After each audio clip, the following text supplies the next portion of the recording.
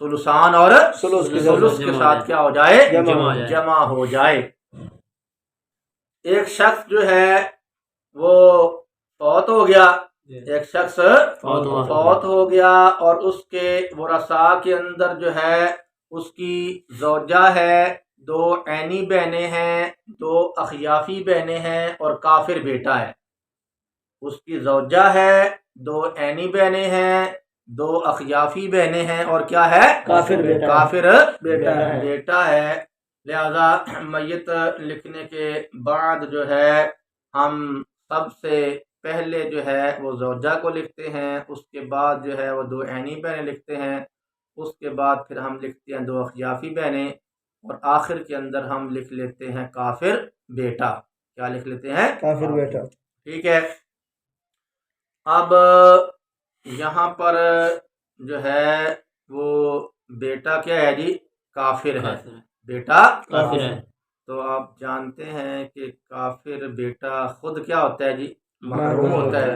کافر بیٹا محروم ہوتا ہے۔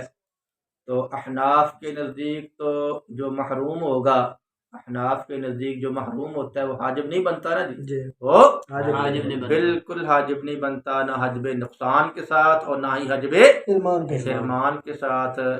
لہذا یہ جو مثال بننی ہے کہ جس مثال کے اندر سومن نے کس کے ساتھ جمع ہونا ہے؟ سلسان اور سلس کے ساتھ جمع ہونا ہے، تو یہ مثال بھی حضرت عبداللہ ابن مسعود رضی اللہ تعالی عنہ کی رائے کے مطابق بنے گی۔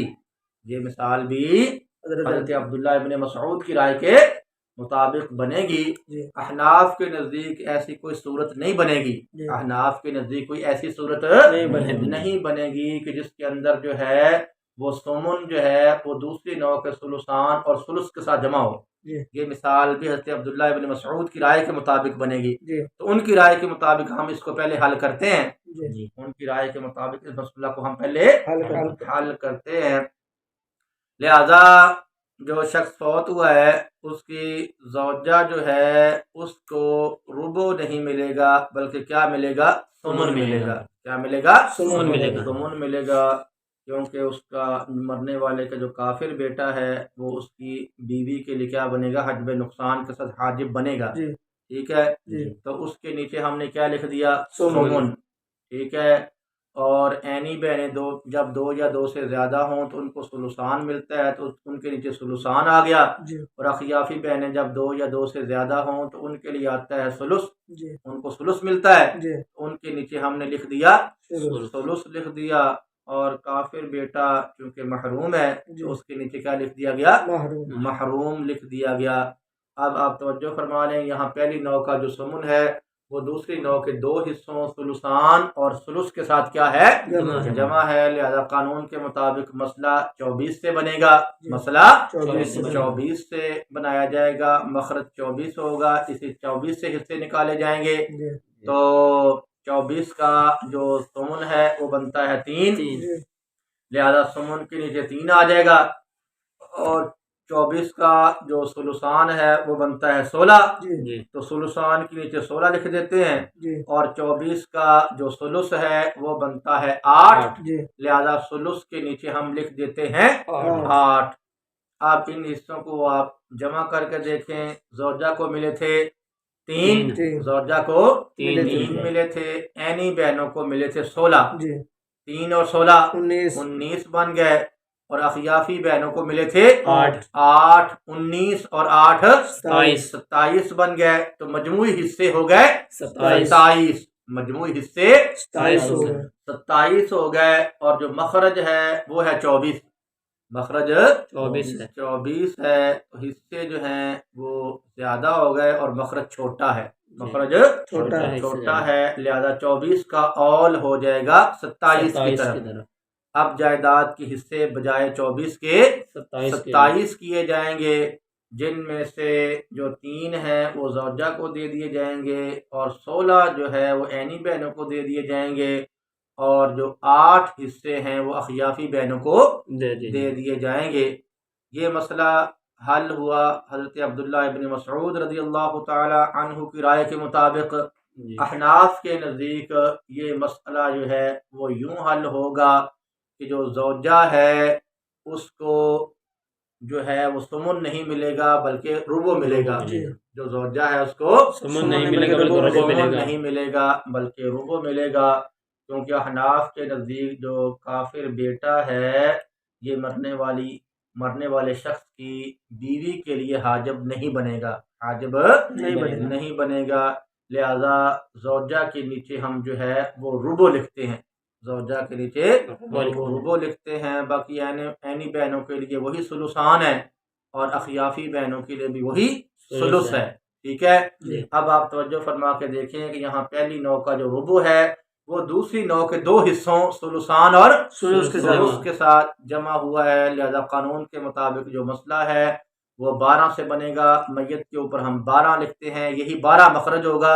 اسی 12 سے حصے نکالے جائیں گے، اسی 12 سے حصے نکالے جائیں گے. تو جو 12 کا جو ربع ہے، 12 کا جو ربع ہے وہ بنتا ہے 3. لہذا ربع کے نیچے ہم 3 لکھیں گے. 12 کا جو ثلثان ہے وہ بنتا ہے 8، تو ثلثان کے نیچے ہم 8 لکھیں گے. اور 12 کا جو ثلث ہے وہ بنتا ہے 4، لہذا ثلث کے نیچے ہم کیا لکھیں گے؟ 4 لکھیں گے.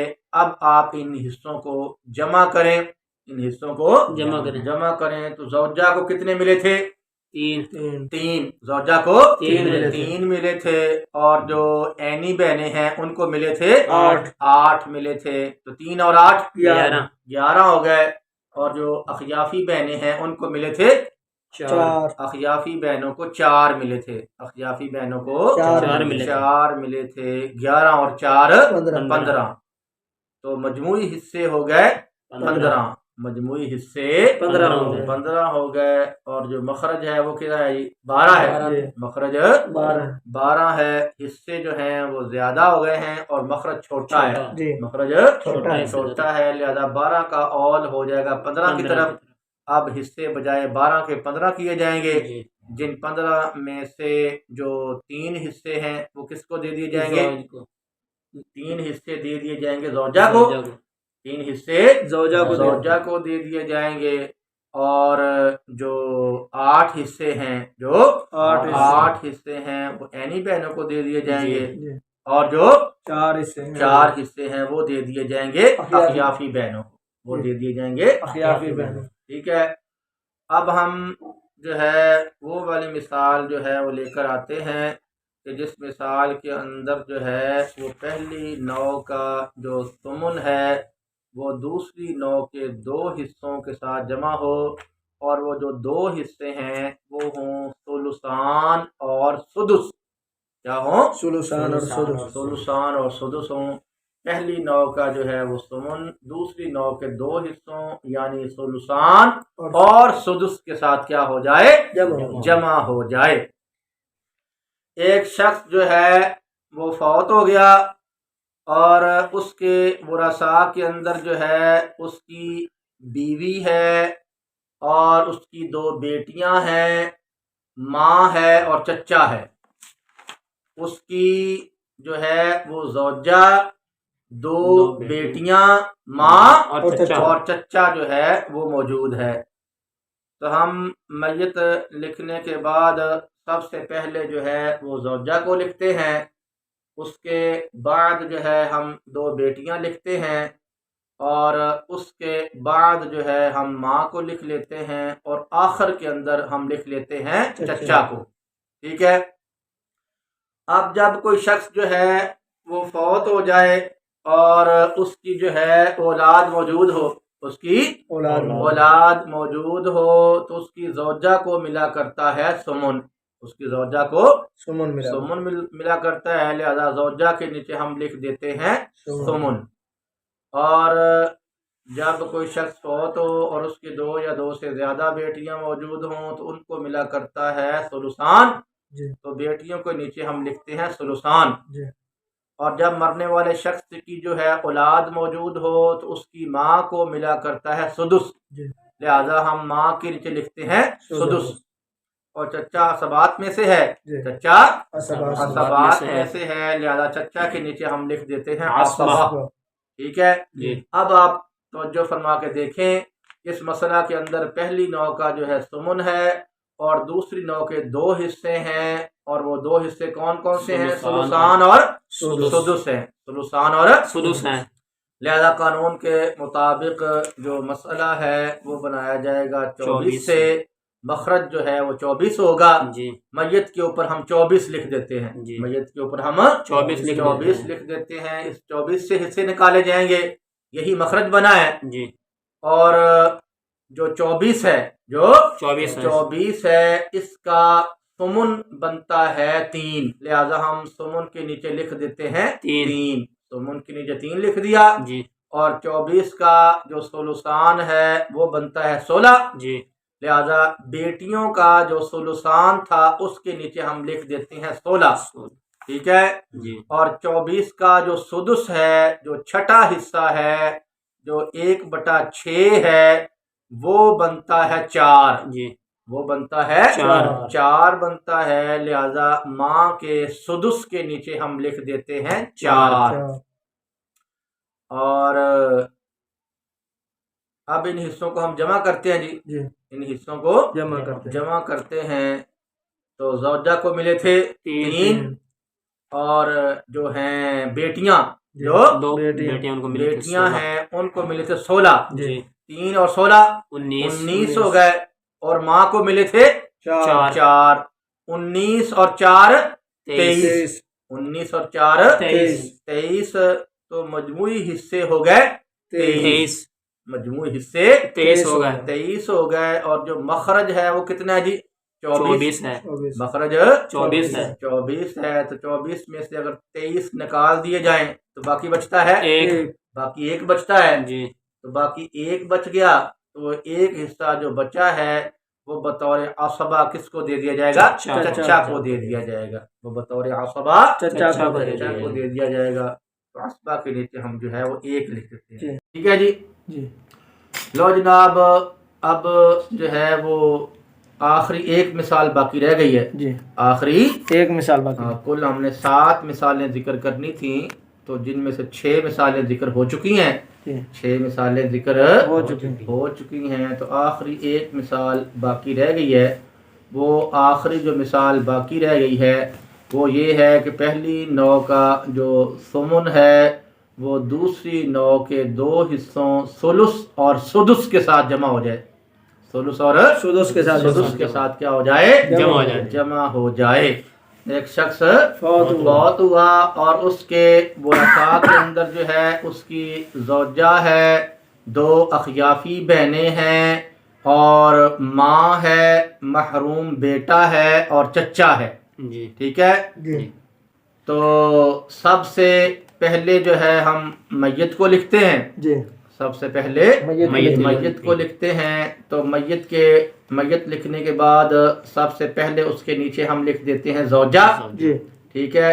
اس کے بعد ہم لکھتے ہیں 2 اخیافی بہنیں جی، اس کے بعد جو ہے وہ ہم لکھ دیتے ہیں ماں جی، اور اس کے بعد ہم لکھ دیتے ہیں چچا، اور اس کے بعد ہم لکھ دیتے ہیں محروم بیٹا، غلام بیٹا، اور ٹھیک ہے جی۔ تو یہ جو مثال بنے گی، یہ جو مثال بنے گی کہ جس کے اندر پہلی نوع کا کیا ہو جائے؟ سمن ہو، پہلی نوع کا سمن ہو، اور دوسری نوع کے جو 2 حصے ہیں وہ ہو ثلث اور سدس، کیا ہو؟ ثلث اور سدس۔ تو یہ مثال بھی حضرت عبداللہ ابن مسعود رضی اللہ تعالی عنہ کی رائے کے مطابق بنے گی، ان کی رائے کے مطابق ہی پہلی نوع کا جو سمن ہے وہ دوسری نوع کے ثلث اور سدس کے ساتھ کیا ہوگا؟ جمع ہوگا۔ احناف کے نزدیک ایسی کوئی مثال موجود نہیں ہے، احناف کے نزدیک ایسی کوئی مثال موجود نہیں ہے، کوئی ایسا مادہ موجود نہیں ہے کہ جہاں پر پہلی نوع کا جو ہے وہ سمن ہو اور دوسری نوع کے 2 حصوں میں سے ثلث اور سدس ہو، ٹھیک ہے جی۔ تو بہرحال ہم اس مسئلہ کو حضرت عبداللہ ابن مسعود رضی اللہ تعالی عنہ کی رائے کے مطابق پہلے حل کرتے ہیں، اور اس کے بعد پھر ہم احناف کی رائے کے مطابق اس کو حل کریں گے جی۔ تو جو محروم بیٹا ہے جی جو محروم محروم بیٹا ہے، چونکہ حضرت عبداللہ بن مسعود رضی اللہ تعالی عنہ کی رائے کے مطابق جو ہے وہ حجب نقصان کے ساتھ حاجب بنتا ہے، جی حاجب بنتا ہے بنتا ہے، لہذا مرنے والا جو شخص ہے اس کی بیوی کے لیے یہ لڑکا کیا بن جائے گا؟ حاجب بنے گا، یہ لڑکا حاجب بنے گا۔ حاجب بنے گا۔ تو مرنے والے شخص کی جو بیوی ہے اس کو ربع نہیں ملے گا بلکہ کیا ملے گا؟ سمن ملے گا۔ سمن ملے گا۔ تو زوجہ کے نیچے ہم لکھ دیتے ہیں سمن، جی زوجہ کے نیچے ہم سمن لکھ دیتے ہیں۔ سمن لکھ دیتے ہیں۔ اور جو اخیافی بہنیں ہیں، جو اخیافی بہنیں ہیں، جب وہ 2 یا 2 سے زیادہ موجود ہوں تو ان کو ملا کرتا ہے ثلث، جی تو ان کے نیچے ہم لکھ دیتے ہیں ثلث، ٹھیک ہے۔ اور جو ماں ہے، جو ماں ہے، جب میت کے جو ہیں وہ 2 یا 2 سے زیادہ بہن بھائی کسی بھی جہت کے ہوں تو ماں کو ملا کرتا ہے سدس، جی لہذا ماں کے نیچے ہم لکھتے ہیں سدس، سدس، ٹھیک ہے۔ اور چچا اسبات میں سے ہے، جی چچا اسبات میں سے۔ اسبات میں سے ہے تو اس کے نیچے ہم لکھ دیتے ہیں عصبہ۔ عصبہ۔ اور جو غلام بیٹا ہے، جو غلام بیٹا ہے وہ تو چونکہ کیا ہے؟ محروم ہے، اس کے نیچے ہم اس لیے ہم اس کے نیچے محروم لکھ دیتے ہیں، جی اس کے نیچے محروم لکھ دیتے ہیں۔ اب آپ توجہ فرمائیں، دیکھیں، ملاحظہ فرمائیں کہ پہلی نوع کا جو سمن ہے وہ دوسری نوع کے 2 حصوں ثلث اور سدس کے ساتھ کیا ہے؟ جمع ہے، لہذا قانون کے مطابق مسئلہ جو ہے وہ 24 کے سے بنے گا۔ میت کے اوپر ہم 24 لکھتے ہیں، مخرج یہی 24 ہوگا، مخرج یہی 24 ہوگا، اسی سے حصے نکالنے ہیں۔ تو 24 کا جو سمن ہے وہ بنتا ہے 3، جی لہذا زوجہ کے سمن کے نیچے ہم لکھ دیتے ہیں 3 لکھتے ہیں۔ اور 24 کا جو ثلث ہے، جو تہائی ہے، 1/3 ہے، وہ بنتا ہے 8، جی لہذا جو اخیافی بہنیں ہیں ان کے ثلث کے نیچے ہم لکھتے ہیں 8، اس کے ثلث کے نیچے ہم 8 لکھ دیتے ہیں۔ اور 24 کا جو سدس ہے وہ بنتا ہے 4، جی لہذا ماں کے سدس کے نیچے ہم لکھتے ہیں 4 4 لکھ دیتے ہیں۔ اب آپ ان حصوں کو جمع کریں، ان حصوں کو جمع کریں تو زوجہ کو ملے تھے 3، اور جو اخیافی بہنیں ہیں ان کو ملے تھے 8، 3 اور 8 11 ہو گئے، 3 اور 8 11 ہو گئے، اور ماں کو ملے تھے 4، 11 اور 4 15 ہو گئے، تو مجموعی حصے ہو گئے 15، مجموعی حصے 15 ہو گئے، اور مخرج تھا 24، مخرج تھا 24 مخرج تھا۔ تو آپ 24 میں سے جو 15 ہیں وہ مائنس کر دیں، کیا کر دیں؟ مائنس کر دیں، وہ نکال دیں، تو باقی بچ گئے 9، باقی بچ گئے 9۔ تو یہ 9 جو ہیں جو باقی بچے ہیں وہ چچا کو بطور عصبہ دے دیے جائیں گے، وہ چچا کو بطور عصبہ دے دیے جائیں گے، ٹھیک ہے۔ یہ مسئلہ تو حل ہوا حضرت عبداللہ ابن مسعود رضی اللہ تعالی عنہ کی رائے کے مطابق۔ احناف کی رائے کے مطابق یہ مسئلہ جو ہے وہ اس طرح حل ہوگا کہ جو زوجہ ہے، جو زوجہ ہے اس کو جو ہے وہ سمن نہیں ملے گا بلکہ کیا ملے گا؟ ربع ملے گا، چونکہ احناف کے نزدیک جو محروم ہوتا ہے وہ حاجب بالکل نہیں بنتا، نہ حجب نقصان کے ساتھ اور نہ ہی حجب حرمان کے ساتھ، لہذا جو زوجہ ہے اس کے نیچے ہم جو ہے وہ سمن نہیں لکھیں گے بلکہ ربع لکھیں گے۔ باقی جو اخیافی بہنیں ہیں ان کے نیچے وہی ثلث آئے گا، وہی ثلث آئے گا، ماں کے نیچے وہی سدس آئے گا، اور جو غلام بیٹا ہے اس کے نیچے وہی محرومی آنا ہے، اور چچا کے نیچے وہی عصبہ ہی آئے گا، کیا آئے گا؟ اب آپ توجہ فرما کے دیکھیں کہ یہاں پہلی نوع کا جو ربع ہے وہ دوسری نوع کے 2 حصوں ثلث اور سدس کے ساتھ کیا ہے؟ جمع ہے، لہذا یہاں پر جو قاعدہ نمبر ہے وہ 4 چلے گا، یہاں قاعدہ نمبر 4 چلے گا۔ پہلی نو کا ربع جب دوسری نو کے کسی بھی حصہ کے ساتھ جمع ہو جائے تو مسئلہ بننا کرتا ہے 12 کے ساتھ، مخرج 12 ہوتا ہے، لہذا میت کے اوپر 12 لکھا جائے گا، میت کے اوپر 12 لکھا جائے گا، یہی 12 جو ہے وہ مخرج ہوگا، اسی سے حصے نکالنے ہیں، تو 12 کا جو ربع ہے وہ بنتا ہے 3، لہذا زوجہ کے ربع کے نیچے 3 آ جائے گا، اور 12 کا جو ثلث ہے، 12 کا جو ثلث ہے وہ بنتا ہے 4 بنتا ہے، لہذا اخیافی بہنوں کے ثلث کے نیچے جو ہے وہ 4 آئے گا، اور 12 کا جو سدس ہے وہ بنتا ہے 2، وہ بنتا ہے 2 بنتا ہے، لہذا ماں کے سدس کے نیچے کیا آئے گا؟ 2 آئے گا۔ تو اب آپ ان حصوں کو جمع کریں، زوجہ کو ملے تھے 3، زوجہ کو 3 ملے تھے، اور جو اخیافی بہنیں ہیں ان کو ملے تھے 4، ان کو ملے تھے 4، 3 اور 4 7، اور ماں کو ملے ہیں 2، 7 اور 2 9، یہ 9 ہو گئے جی، مجموعی حصے ہو گئے 9، مجموعی حصے 9 ہو گئے، اور مخرج کتنا ہے جی؟ 12، مخرج 12 ہے، تو 12 میں سے آپ 9 کو نکال دیں، 9 کو نکال دیں، 9 کو مائنس کر دیں، تو باقی بچ جاتے ہیں 3، تو یہ 3 جو ہیں وہ کس کو دے دیے جائیں گے؟ بطور عصبہ چچا کو دے دیے جائیں گے، بطور عصبہ چچا کو دے دیے جائیں گے۔ یہ ہم نے جو ہیں وہ آپ کے سامنے جو ہیں وہ 7 کی 7 مثالیں ذکر کر دی ہیں، قاعدہ بھی ذکر ہو گیا ہے، اس کے ساتھ مثالیں بھی ذکر ہو گئی ہیں۔ اب آپ حضرات جو ہے اس قاعدے کا اور اس کی جو مثالیں ہیں ان کا تکرار کریں۔